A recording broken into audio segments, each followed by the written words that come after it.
I think if you'd have given Arsenal fans a choice in the summer of Lacazette and Aubameyang, they would have, most of them would have plumped for Aubameyang. Well, because he's a better striker. Well, the problem is they've got Lacazette. He's been there 12 months. They're panicking. But Arsenal, by the way, Arsenal are not struggling because of Lacazette. No, there's many areas that they need to...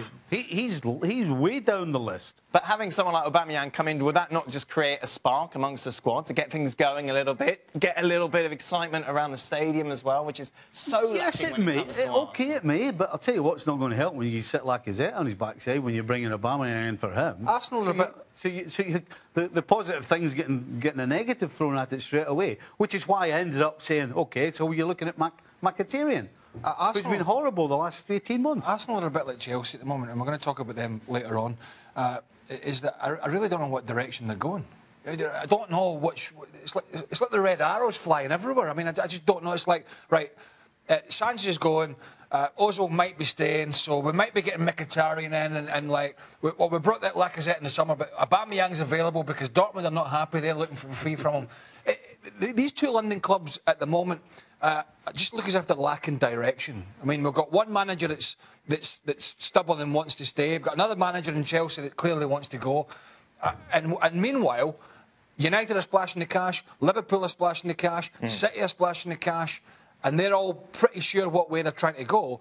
But Arsenal, along with Chelsea, and we're talking about Arsenal at the moment, it's almost like fighting fires every transfer window to try and appease the fans. See, Wenger said, we told you we'd spend some of that money we've got. We told you we'd match the big boys. That's what it seems like.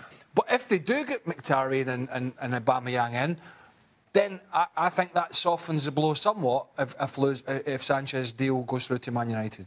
Welcome into Extra Time. Should we get to your tweets? You up to much this weekend, Stephen? I never tweeted it. I never tweeted. Never tweeted what? You said, well, we'll get to your tweets. No, you people in general, the people who tweeted. Well, say that then. Where was best of the week this week? No best of the week. Where's best of the week? I had a pop it. Where is it? The person who does it is in LA. We'll do it from LA. I don't know what he's doing. I'll tell you what he's doing. I know what he's doing. He's hanging about with Brett Sauce, Gomez, Moreno. Who else is down there? Shaq's there. What's he doing there? What's his lot there? He's just been in Trinidad doing a commercial. Now he's in LA. Yeah, there you go. And where's the producer doing the best of the week? He's in LA. Slacking. 1 week it's on, 1 week it's off. Just what he wants. Is now a good Go and do Max's podcast. Is now a good time for Ronaldo to consider a move to MLS? What do you think? I don't know. Not yet. It's a bit of a fall from grace when you get the Ballon d'Or for the best player on the planet, and then 6 months later you go to MLS. No. No? No. If Christian Pulisic joins Liverpool this summer, would he be in the starting lineup from day one? Do you think he'll actually be at Liverpool or Man United? So you're asking the man that said Salah might not be in the starting 11? Well, you're asking the man whether Pulisic would be in the starting 11? He wouldn't be at the moment, would he? No. Is that a fair point? Which wouldn't be good for him. I think he's better off where he is right now. Yep. Get playing at least another season and a half underneath his belt, and then maybe start thinking about going to a bigger and better team. Finally, has Neymar overtaken Ronaldo as the world's second best player? I think a number of people have overtaken Ronaldo, haven't they? At the moment. Yeah. Well, Ronaldo's just not playing well, so there's, as you say, he's having a bad time. That's not to say in the second half of the season, him and Real Madrid won't sort it out. Oof. What chance do you think that's going to have? Why do you have to pull a phrase like that? Hold on, I'll do it again. What do you think the chances of that are? Well, he's done it before. End of an era? End of an era. It is end of an era. The end of an era. Well, Zidane's going to go, isn't he? That's it. Yeah. That's the era ended. Well, he'll come good against PSG. You think so? No, I just thought I'd say that. Saves it for the big occasions, that man. Come on, don't write him off. Ah, that's good. That's it. Don't write him off. Right. Give when the Champions League comes back. Just a reminder, ESPN FC has got its special show. We're live from LA on Sunday. You can join us at 6 p.m. Eastern on ESPN News. You've got Matic has gone, obviously Costa as well. But apart from that, it's pretty much the same squad that won. You know the sides that win week in and week out is because the manager is on them and doesn't let them slack. Now, Conte, to me, I mean, getting involved with Coutinho tells you... Mourinho. He's got him on the brain. He could have been doing with Coutinho. Tells you he's taking his eye off the ball. And as I said, you know, stories like the Crouch, which I think is absolute rubbish, that doesn't happen unless the manager has not got his finger on the pulse. But it's not as if Conte has addressed the media in the last couple of months and said, I want to stay here for a long time. He's admitted that he might go in the end of the summer. So surely you don't need to push him out the door. It looks like he's going there anyway. Well, I know, and that's what it looks like. It looks like they are trying to push him out the door. When, as you say, even in the title-winning season, last year when they were flying, he was like, well, you know, I want to do with going back to Italy. Yeah. I don't get it with some of these. You know, the commitment is just... for me, he's not there. It's so short-termism, it's scary. But let me tell you, Michael Emenalo's not there anymore, who was conducting a lot of these transfers. When Conte sits down on a Monday or whatever day it is and says, right, what we got lined up, and somebody said Andy Carroll and Peter Crouch, he should pack his bags and walk out the door at that moment. The other side of the coin is people saying, well, he wants a plan B. Here's the deal. Morata's not playing great, right? But Morata is actually a big, old-fashioned... centre forward. Yeah. He's well over 6 foot, he's powerful, he's quick. I know he falls down a lot, but he is a big man up front. So it's not as if they haven't got a big man. They've already got one. It's quality they're lacking. Transfer window is open, but this is about an extension to a contract. Fernandinho signing with City until 2020. That's a good deal for them, for him, for everyone. Yeah, absolutely, and he deserves it. As great as City are going forward, every team that does attack as much as they do needs some sort of player to fill the holes in behind, and there's nobody in European football right now, in my opinion, doing it as well as Fernandinho's doing it. Yeah, he's already got a couple of goals, as you can see, in just 23 appearances, so he is getting forward a little bit more as well. But he's not quite the conductor of the orchestra. That's further forward. That should David Silva or whatever. But this is a position that has it always been as important when you played? Remember Paul Lambert at Dortmund. Before that, did you guys have a defensive midfielder at Liverpool? Listen, the game has changed now because there are not that many great defenders around today. Let's be perfectly honest. And so that means that a defensive midfielder now has become a specialist position. It was never a specialist position, in my opinion, 20 years ago.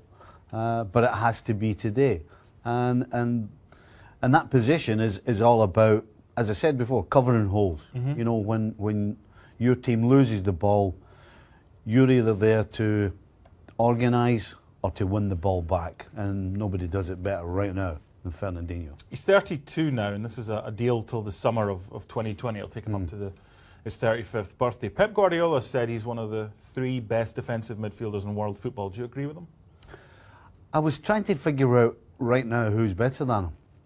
I would have him. Or who the other 2 would be. Well, listen, right now you've got the likes of N'Golo Kante, Verratti, Casemiro at Real Madrid. And right now I would have him over any of those guys. So I think Pep's right. I think Pep also has to be wary though. You know, a guy who turns 33 in May is on the cusp of his legs going a little bit, and when you're doing the job that Fernandinho's doing, you have to be able to get around the field. Yep. And if your legs start going, then obviously you're not going to be as effective. So I think it would be a good idea for Pep to get a little bit of cover right now so that he can give him a break. So don't be surprised if Manchester City add a defensive midfielder, despite having just extended the contract of the best one. One name, one good player, notable in his absence in the transfer speculation this January is Paulo Dybala of Juventus. Has his stock fallen over the last 12 months, would you say, Stevie? I think so. I think going into last year's Champions League final, everybody was looking at this guy as the next Messi or the next Ronaldo. For me, since then, listen, he's a good player, but he hasn't kicked on the way certainly I thought he would. He still scores goals, but there's a little bit of indiscipline creeping into his game, not only on the field, but off the field. And at 24 years old, you know, Messi and Ronaldo, for example, we knew these are the next complete and utter superstars. This guy has fallen off his perch a little bit, And the question he has to ask himself is, how do I get back on the right track? Is it by staying at Juventus and having them cater to him? Or does he go somewhere else, like of a Real Madrid, who right now really need a spark? So what's the answer of those two options? Personally, I think he would be better going. I don't see how he can get that flame back at Juventus. And of course, they're coming out and saying, listen, we don't get rid of players. We only get rid of them if they want to go. I think this guy will want to go, and I think Real Madrid will be the place that he ends up. You had spells in your career where you maybe went through a dip in form. Other teammates did the same. Don't lie to me. He's got 14 goals in 14 starts. That's not bad. And it's great. Well, it is. Yet you say his stock has fallen. That's the level we're dealing at here, isn't it? Well, we're talking about a guy who we think can carry a team on his back. True. And yes, he has those goals. Which again, listen, don't get me wrong. This guy's a great player. But he hasn't been doing anything else through the course of 90 minutes. And that's not what we expect of him. He has to do more. He has the ability to do more. But the problem is I think, is what's going on between his ears. If he can sort that out, then he can step up again. But as I said, I think the best thing for him is to go to Real Madrid.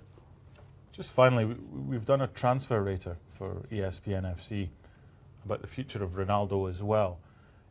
He's playing for a big club, Dybala, so if he was to go to Real Madrid, that wouldn't bother him, would it? Do you think he would thrive playing for one of the best teams in the world? I think sometimes when you've been at a place for a certain amount of time, and each individual's different, then you can become a little stale and a little bit comfortable. I think maybe he's a little comfortable at Juventus right now, and going to a giant in Real Madrid, I think would spark him into action. Not going to happen in January, but watch this space. And by the way, he's not playing too badly. 14 league goals and 14 starts. It's not bad for someone whose stock is apparently falling. Be honest, Stevie Nicol, when you first heard that Peter Crouch was linked with Chelsea, what were you thinking? I mean, I thought it was a joke. I thought it was a wind-up. But I think the more you look at it, it kind of tells you the state that Chelsea are in right now. No Michael Emenalo, the guy who's been in charge of all the transfers over the last decade. A coach in Conte, who nobody knows whether he's coming, going, staying, leaving, what's going on. And so then all this sort of speculation is what happens when there's so much turmoil at a club. I just couldn't believe it. Frank Lampard, here's a quote from him, the former Chelsea midfielder. Something doesn't feel right at Chelsea. You understand why he said that? Chelsea, in my opinion, this season were fine up until Conte started making noises about whether he was leaving or not. And when the guy right at the top starts talking about going somewhere else, that affects everybody at the club. And more importantly, it affects the players on the field. And I don't think there's any surprise that if you look at when all this nonsense started to the form ever since, right till now, of the Chelsea players, it's been in turmoil. Andy Carroll was linked, he's now injured. Peter Crouch was linked. Now Edin Dzeko has been linked. They're all similar type players. Does that surprise you? The Dzeko one doesn't surprise me. No, not at all. No, but the Crouch and the Andy Carroll is incredible. I find it incredible. You know, this is a team who steamrolled the Premier League last season and who at the start of this year were thinking, okay, who's going to catch them in the Premier League, and can they make a real challenge at the Champions League? I don't see either of those things yet. Even though they're still in the Champions League, I don't see either of those things possible. Most of the time this season when Morata hasn't played, Eden Hazard's played there, not Batshuayi. If you're Batshuayi, what are you thinking right now? I think if you're Batshuayi, you know that your time's pretty much up, if this guy's in charge. But has he even been given a chance? He started the first game of the season. He started the first game of the season, but let's be honest, every time he stepped on the field, he hasn't looked up to the task. His touch hasn't been particularly brilliant. If you're not getting a run of His games, movement that hasn't be easy. been. No, it's not. But sometimes you have to make the best of what you're given. And I think as long as Conte's at Chelsea, Batshuayi is not going to be on the field. It's amazing the difference in 12 months. Chelsea Champions last season, but not this season. Well, even when you're one of the richest clubs in the world, you're still linked with players. Paris Saint-Germain may or may not be doing business in the January transfer window. I want to chat now with our ESPN FC PSG correspondent, Jonathan Johnson, about some of the comments, Jonathan, that Unai Emery, the coach, has made over the last 48 hours, including the areas that he believes need strengthened in his team. Tell us more, if you wouldn't mind. Well, the big and obvious need for Unai Emery, and he said it himself in that press conference, is in defensive midfield. When Thiago Motta is fit, he's an undisputed member of the starting 11 in that deep-lying role. But how often is he fit? That's been such a problem for PSG over the last couple of years, particularly this season and in the last couple of months. He's had a bit of surgery done in order to clean up his knee, and it's something that PSG are going to have to monitor going ahead.